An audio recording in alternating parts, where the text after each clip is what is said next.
Hey folks, Fat Guy Flies RC coming to you from the man cave.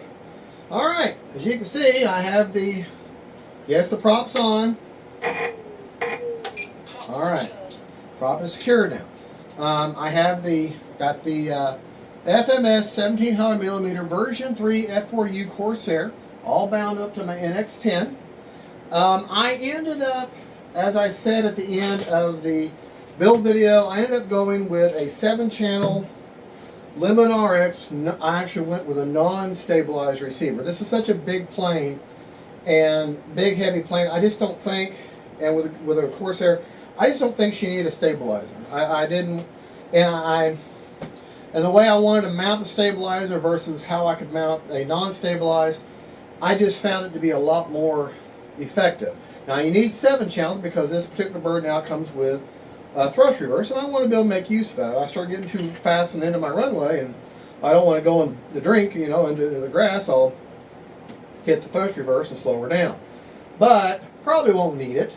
But anyways, so I just want to go over the radio setup. Now, let's talk about CG right off the bat. First off, I have a 6000 6S, okay? And I have it, to grab the camera and show you where I have it, and I like the way it does the CG here. Okay, I'm going to just grab the camera. We're going to go above it, and you're going to see I have a 6000 RC Hackers, and it's going a little ways up in there. Okay, as you can see. All right, and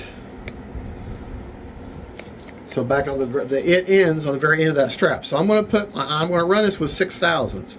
So I'm going to run it from the back of the strap forward on all. I have 3 6000s, and that's the ones I'm going to be using. They all weigh pretty much the same. So that's where I've got it. You saw the 7-channel Limit RX receiver. I've got one antenna here and the one going back, so they're at 90 degrees from each other. Non-stabilized receiver. Okay, now we can talk about CG, since you know where I've got my, at the very end strap, forward, as far as that 6000 will go. Now, if I put a 5000 in there, more than likely I won't be using that back strap, and I go as far forward as I can get it. Remember, warbirds have a tendency to fly better if they're a little on the nose heavy side. They just seem to fly better for whatever reason. They just do. All right. Okay. So let's talk about CG. According to the book, CG is 125 back from the leading edge of the wing, if I remember reading that correctly. Yeah, 115 to 125. That puts it back a little bit. I'll grab you and show you. That puts that CG back here behind this line. Well, everyone who's flying this model says no, that CG needs to be a little more further forward. And everybody seems to check it with the gear down. So let's do that. Okay, my CG machine is not sufficient enough to hold it. So I'm right in front of that mark, and seems like she CG pretty good right there. I mean, you're going to do that at the field anyway, so it's not going to be absolutely perfect. Okay, but that CG is pretty good. So basically, what you're wanting to do is put your hand to where you're reaching. Let me show you on the underside where you're actually going to be touching it. Okay, there goes my stand. Okay, I'm basically feeling. You see these two structures here. Okay, you want to just put your finger right in front of those structures. Okay, and that puts you pretty good. That is pretty darn good right there. All right. And I have a kind of a surprise. I know I got my back to you right now. Fat Guy. I'm not ready to share it because I just learned how to do this tonight. But I have finally learned how to do flight modes. Finally, thank you, BD Tennessee. I will put a link to the video that I learned on how to do it, so I can show you how to do it. That way, I'll be able to trim the elevator to flat mix, and if she has any tendencies to roll right or roll left as I deploy different flaps, and I'll be able to, so I've got no elevator to flat mix mixed in there right now. Now, you can see the plane. We're going to talk about rates. We already talked about CG. We talked about where I put my 6,000, and we've talked about how I'm going to have, so I have no elevator to flat mix, but I'm going to show you what my flap system setup is now. Okay, with flaps up on a Spectrum NX10, negative 100%, takeoff flaps at 0, landing at 75, and here's what that looks like. Okay, takeoff, flaps. Landing flaps, and that's about as close as I can eyeball it to, because the manual doesn't give you percentages; it gives you fractions, and everything in Spectrum is in percentages.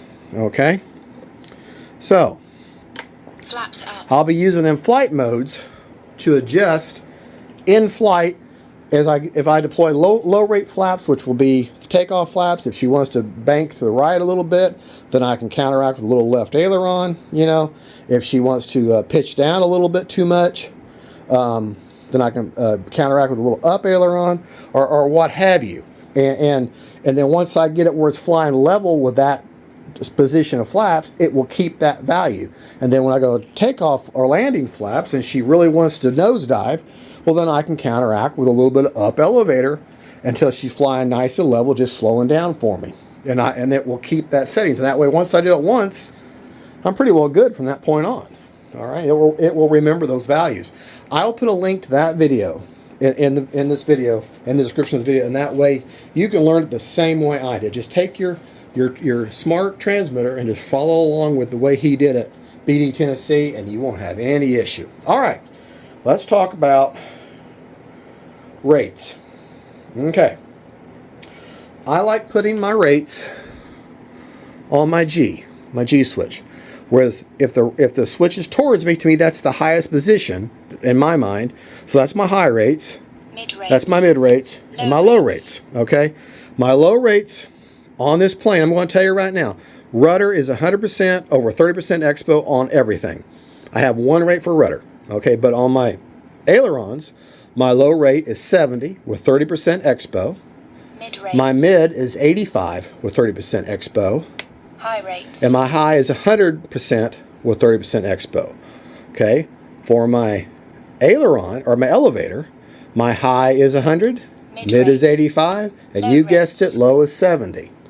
All right, and like I said, rudder is 100%, 30% expo at all times. Okay, we're going to look at low rates aileron. That is low rates aileron, 70%. Mid rates, which is 85 aileron. Okay, and high, which is 100% aileron. Okay, elevator. Okay, low rate elevator is 70. Mid rates 85. High 100. More than likely, I'm going to find that the mid rate 85% is probably going to be is going to be my happiest spot. And of course, rudder is 100%, 30% expo at all times. Okay, timer is going to be set for 5 minutes, and I have my braking set up here. Motors armed. That's pushing forward. See the octopus in the background? Okay. Cruise mode.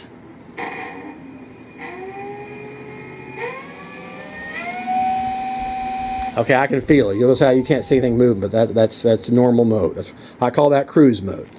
Okay. Back up a little bit. All right. Let me think. What have we left out? We've talked about rates. We've talked about CG is 115 to 125 back, but actually you need to, this panel line here, you need to be just a little bit in front of that. And it's the same thing underneath, just a little bit in front of that. It's more like a 90 to 95.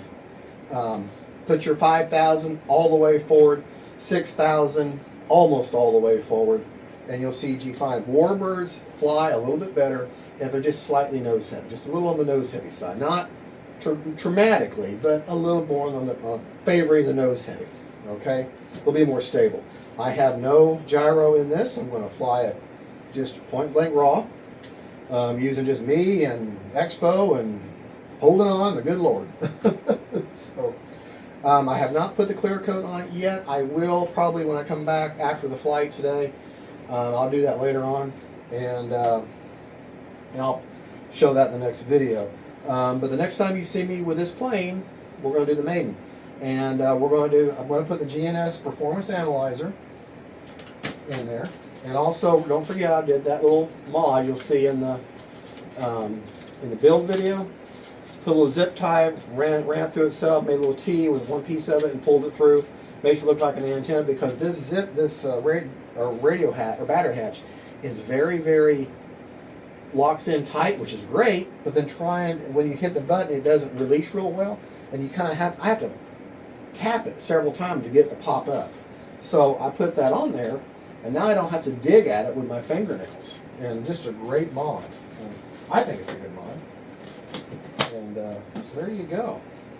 All right, folks. Well, that is the radio setup, Rates Radio and GCG on the FMS F4U CORSAIR.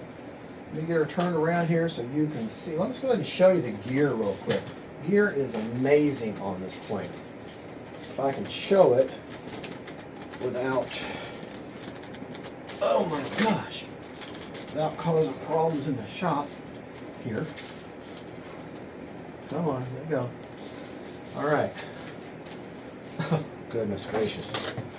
All right. Back up. Okay.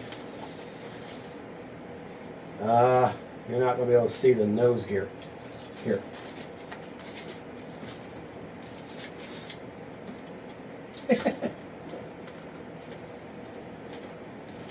All right. Oh my goodness. Okay. I'm going to break something. Okay.